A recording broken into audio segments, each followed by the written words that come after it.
Vamos a ir, creo que Alan está en Cholila, él es Alan Sher, no sé si lo pronuncié bien, si no él me corregirá. Está haciendo un trabajo fílmico tremendo sobre lo que está sucediendo, nos está trayendo a cada uno de nosotros las imágenes por ahí que no queremos ver, pero que necesitamos ver para entrar justamente en conciencia y desde cada lugar cada uno contribuir de la manera que puede con esto que está sucediendo. Alan, te agradecemos mucho por estar en contacto con nosotros. Checho Arregui y el equipo de Marca Patagonia te saluda. ¿Cómo te va? Buenas, ¿cómo va? Muchas gracias por el espacio. No, por favor, gracias por atendernos. Sé que estás cerca, no sé si de Cholila hoy, por dónde andarás, y que estás haciendo un trabajo que es duro, pero es muy necesario para los que estamos lejos. Sí, estuve en Cholila estos días, volví el domingo tarde y hoy ahora estoy en Bariloche, volví a casa, pero estoy yendo de nuevo para allá.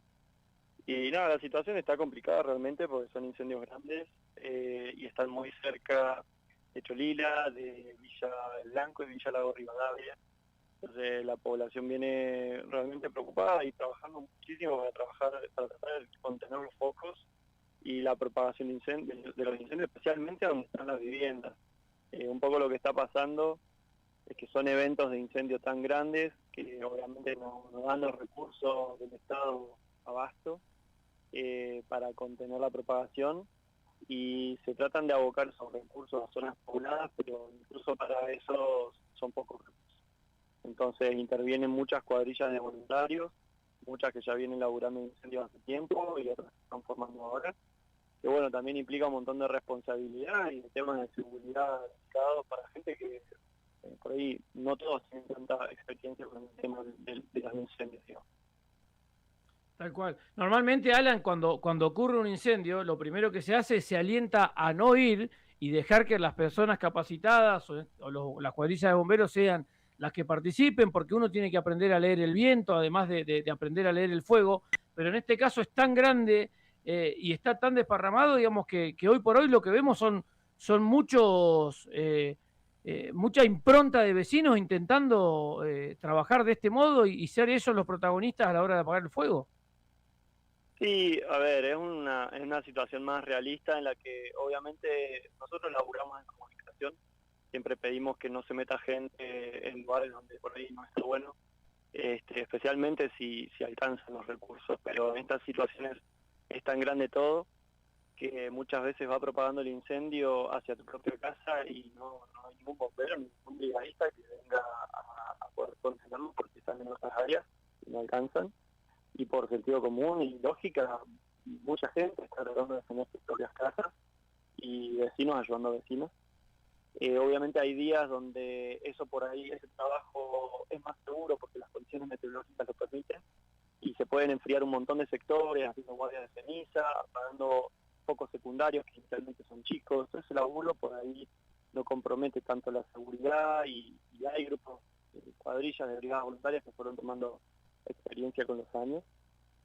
Por ahí lo más delicado es cuando ingresan frentes con mucho viento, altas temperaturas, baja humedad, donde el comportamiento del fuego se pone realmente muy jodido y ahí sí es un tema delicado y por ahora afortunadamente nada, con la cantidad de gente que está entrando a laburar los incendios, solo digamos hay una persona que lamentablemente tuvo un accidente en incendio parcial, tratando de rescatar a una señora de una cabaña, cuando la señora ya había salido no lo había comunicado, pero digamos no fue combatiendo el incendio, fue tratando de sacar a la señora.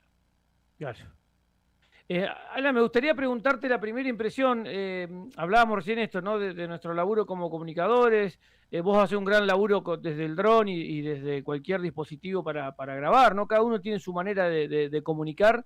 Pero me gustaría preguntarle al Alan persona, ¿cuál fue la primera sensación al ver esto? A mí me está pasando, por ejemplo, que entro a cada rato a Google Maps y ya aparecen dibujitos de fuego que era algo que no estábamos acostumbrados. Y vos entrás a ver y empezás a hacer zoom, y cuando apretás ese icono ya te muestra la zona de los incendios, y es cada vez más grande, y en el medio de dos incendios gigantes aparece Cholila. Sí, yo por ahí vengo trabajando hace 5 años desde los incendios de Golondrina y la Cuesta del Ternero en comunicación. y me fui poniendo, antes no estaba en tema, pero me fui poniendo en contacto con investigadores de CONICET, que tienen esto hace más de 30 años, y con brigadistas del SPLIF, que la tienen muy clara con lo que se viene. Y todos tiran el mismo panorama hace rato, o sea, esto que está pasando es algo que sabía que iba a pasar, porque venimos atravesando ciclos de sequía cada vez más extremos, con temperaturas récord los veranos, y todo el bosque está sufriendo una transformación por la falta de lluvia. Y no es un proceso que por ahí se puede entender de un año a otro, sino en décadas. O sea, la gente que está en tema te dice, este bosque hace 50 años que está sufriendo una desecación que lo hace muy propenso a propagar incendios de gran tamaño que no son posibles de combatir. Se pueden por ahí gestionar, manejar lo mejor posible. Obviamente, cuanto menos recursos haya para eso, más caótico es. Y más gente civil, más voluntarios se tienen que involucrar. Nosotros venimos laburando en prevención a través de la comunicación. Yo laburé en documental de incendios que armé yo para las campañas de prevención. Y realmente la información que tenemos que asimilar como sociedad es larga, es compleja, pero hay que asimilarla porque hay que trabajar mucho más temas de prevención. La población en las localidades del noroeste de la Patagonia crecieron de forma exponencial, especialmente después de la pandemia, y toda la gente se vino a vivir al bosque, vino a meter la casa a un bosque que se está secando hace décadas, y la cantidad de familias expuestas a riesgo de incendios grandes es mucha. Entonces hablamos en lugares como el Bolsón, el Hoyo, Lago Pueblo, el Puyén, toda esa zona de la comarca. En 2016 tenía 12.000 hogares aproximadamente en zonas de interfase, en zonas de vegetación, y hoy en día se calculan más de 20.000. Estamos hablando de números de familias y hogares expuestos a incendios muy complejos, que no solo genera una exposición al fuego, un riesgo, sin conocimiento, sin gestión del territorio, para prevenir esos incendios, para poder actuar cuando pasan y que no afecte tantas viviendas, sino que también aumenta los tendidos eléctricos, el manejo de quemas, de fogones, donde no solo tenemos incendios intencionales, sino muchos focos accidentales de los que la gente ni se entera durante el verano. Entonces la situación es compleja y hace falta abordarla en el ámbito estatal y comunitario, porque hay que preparar mejor los escenarios para evitar un territorio que se va a estar quemando cada vez más con incendios más grandes. Tal cual, tal cual. Y es muy cierto lo que decís, ¿no? A ver, no hace falta, vos no hacés un gran reconto de lo que has hablado con brigadistas, y en el corto plazo, el invierno nos avisó, que se venía bravo.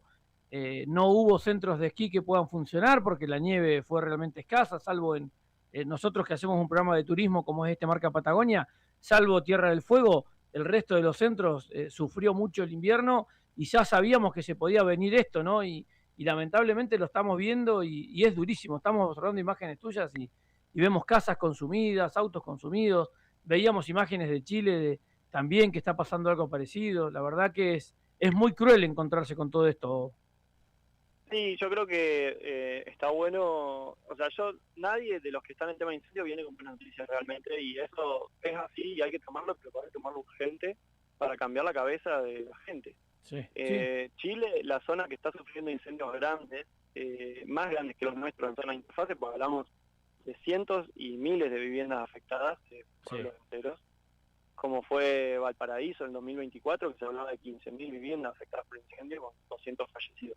Esa zona viene mucho más afectada por sequía y tenemos que entender que nosotros por ahí en 10, 20 años acá nos puede pasar eso, o antes. Entonces, preparar el Bariloche, el Bolsón, Villa Langostura, Esquel, Cholila, preparar todos estos lugares para atajar incendios grandes es algo urgente, porque por más que sumemos más brigadistas, más medios aéreos, que por ahí lo necesitamos para salir del paso a corto plazo, necesitamos trabajar urgente en la gestión del combustible, vías de acceso y evacuación más fluidas para zonas de interfase, más reservorios de agua, mejor comunicación, un montón de cosas que tienen que ver con la prevención.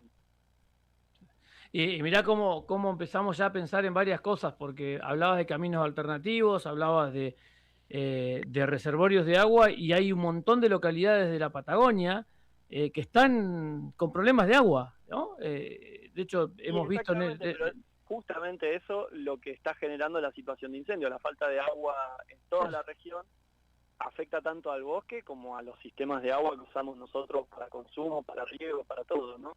No alcanza el abastecimiento para el uso humano, podemos decir, de nuestros pueblos.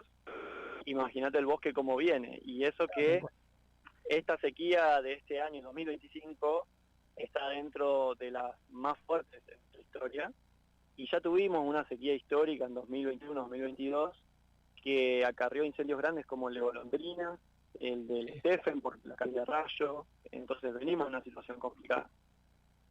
¿Cómo fue laburar allá estos días? Me refiero al contacto con la gente, que sabemos cómo puede estar, pero nadie más que vos o nadie más de los que interactúa con los habitantes del lugar nos puede contar realmente cómo están. Y la verdad, dentro de todo, lo que más ayuda para sostener la emergencia es que se labura muchísimo en comunidad, vecinos ayudando a vecinos, y es lo que ayuda a mantener los ánimos. Cuando la situación se pone tensa o alguien pierde una casa, poder sostener y acompañar es como lo mejor que se puede hacer. En muchas situaciones, a veces, cuando hay damnificados, familias que quieren la vivienda, los primeros en sostener eso son los vecinos, los amigos, la comunidad, ya sea con donaciones o brindando un techo extra, prestando una casa o una habitación para que puedan vivir, porque pierden absolutamente todo. Y eso para mí, de todo lo negativo que es esto, es lo más positivo. O sea, estamos construyendo una comunidad súper resiliente con eso, súper colaborativa, donde a nivel ideas, a veces hay mucho conflicto por las ideas políticas que pueden haber entre vecinos y personas, y eso queda totalmente de lado para colaborar para lo mismo. Y creo que eso es lo más importante. Sí. A veces a los damnificados se los atiende tarde desde el Estado porque implica todo un relevamiento y toda una gestión que a nivel burocrático es lento, y el primer sostén es de la comunidad, hasta que pueda llegar esa ayuda, que ojalá esté y llegue de parte del Estado. Por ahí a veces Chubut no es tan dinámico con eso, y hay familias de Puyén de 2025 que todavía no tienen casa, no tienen techo, y están pidiendo hace rato que se les brinden más ayudas de la provincia. Y como está pasando esto en Chubut ahora nuevamente, nada, como que realmente hay que meter presión al gobierno para que se haga cargo. Perfecto. Alan, yo te mando un abrazo, te agradezco por la comunicación y te felicito por el gran laburo que haces. La verdad que poderse tener esas imágenes ayuda mucho más a entender lo que está pasando, y es parte también de contribuir a evitar que esto suceda a futuro y a tratar de que pase algo para que esto se pueda solucionar rápido. Te mando un abrazo y hasta cualquier momento el programa a disposición para cuando gustes. Muchas gracias y muchas gracias por el espacio. Por favor. Interesante charla tuvimos con Alan Ger.